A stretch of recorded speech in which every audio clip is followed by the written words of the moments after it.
Hello guys, welcome back to my channel রাখিস lifestyle and daily ব্লগে। আজকে দেখো সকাল সকাল রেডি হয়ে বেরিয়ে পড়েছি বাজারে যাওয়ার উদ্দেশ্যে। আর এই দেখো বাইরে কতটা পরিমাণে রোদ, আর এত রোদে তো একদমই ইচ্ছে করে না বাজার যেতে। আর বাজার না আনলে তো বাড়িতে রান্নাও হবে না। তো যাই হোক, বাজারে গিয়ে কিন্তু বাজারটা নিয়ে আসলাম। তারপর সমস্ত কাজ বাজ সেরে রেখে গিয়েছিলাম, আর বাকিটুকুনি করে আমি স্নান করে এখন এসেছি ফ্রেশ হতে। আর মেয়েকেও কিন্তু স্নান করিয়ে দিয়েছি।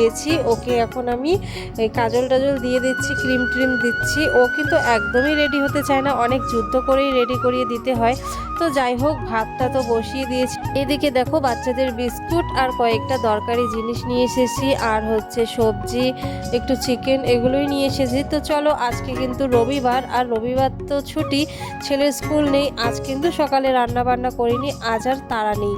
তো এদিকে দুদিন ধরে প্রচণ্ড পরিমাণে শরীর খারাপ যাচ্ছে আমার, আর আজকে একটু বেশিই শরীরটা খারাপ লাগছে। ইচ্ছে করছে না যে কোনো কাজ করি বা রান্না করি, এরকম কোনো এনার্জিই পাচ্ছি না। তো যাই হোক, এনার্জি না পেলেও কিন্তু আমাকেই আমার কাজগুলো সারতে হবে। তো এগুলো কিন্তু গুছিয়ে নিলাম।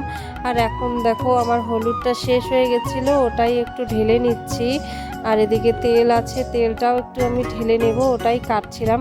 মেয়ে কিন্তু খেলছে, আর ছেলে বাড়িতে নেই, ছেলে ওর ঠাম্মির বাড়িতে গেছে। আর এই ফাঁকে আমি রান্নাটা সেরে নেব। আর আজকে রান্না করতেও অনেকটা পরিমাণে লেট হয়ে গেছে, এখন প্রায় 2টো থেকে 2:30টার মতো বাজে। তাহলে ভাবো রান্নাটা ঠিক কখন হবে। ওই যে সকাল থেকে আমার শরীরটা খারাপ, শরীর খারাপ হলে না কোনো কাজে এনার্জি পাওয়া যায় না।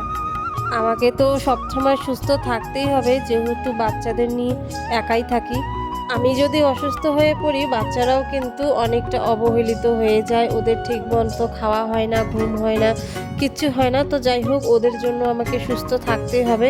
ওদিকে দেখো আমি বেশি কিছু রান্না করব না, শুধু চিকেনটাই রান্না করব।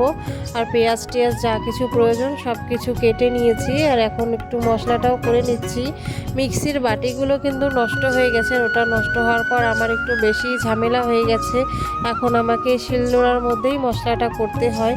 বাচ্চা নিয়ে আমার যত তাড়াতাড়ি কাজ হবে তত তাড়াতাড়ি ভালো, কিন্তু এখন আর তত তাড়াতাড়ি করতে পারি না।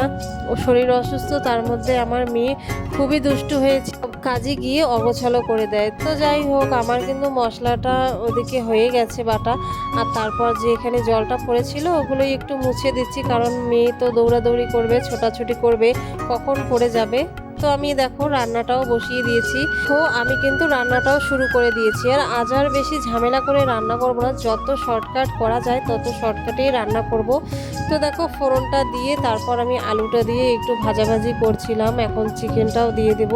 আজকে শরীর ভালো না, তাই আমি যত ঝটপট করে রান্না করা যায় ততই ঝটপট করেই রান্নাটা কিন্তু সেরে নেব। তো চিকেনটা তো দিয়েছি, এরপরে আমি দিলাম লবণ, হলুদ। মাংসটা ম্যারিনেট করে রাখলে কিন্তু একটু টেস্টটা বাড়ে, আর অনেক ভালোও লাগে খেতে। তো আজ আর সময় নেই, শরীরটাও ভালো নেই, যত ঝটপট রান্না করা যায় সেটাই করব।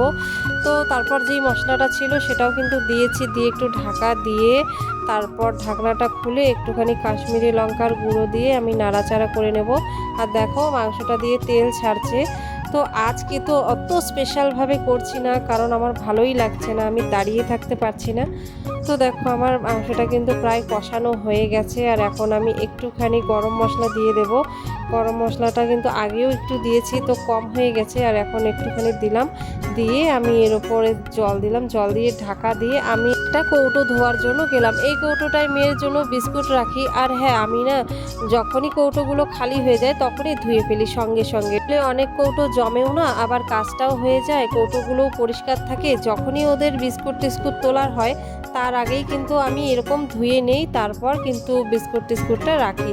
তো যাই হোক, কৌটোটা ধুয়ে ওখানে একটু উপর করে দিলাম। এখন যাই দেখি মাংসটা কতদূর হলো। তো মাংসটা কিন্তু আমার হয়ে গেছে, আমি এখন এই যে নামিয়ে নিলাম। আর নামিয়ে নিয়ে তারপর মা মেয়েতে মিলে খেয়ে নিব। তো ভিডিওটা কেমন লাগলো অবশ্যই জানিও, আর সাবস্ক্রাইব করে পাশে থেকো।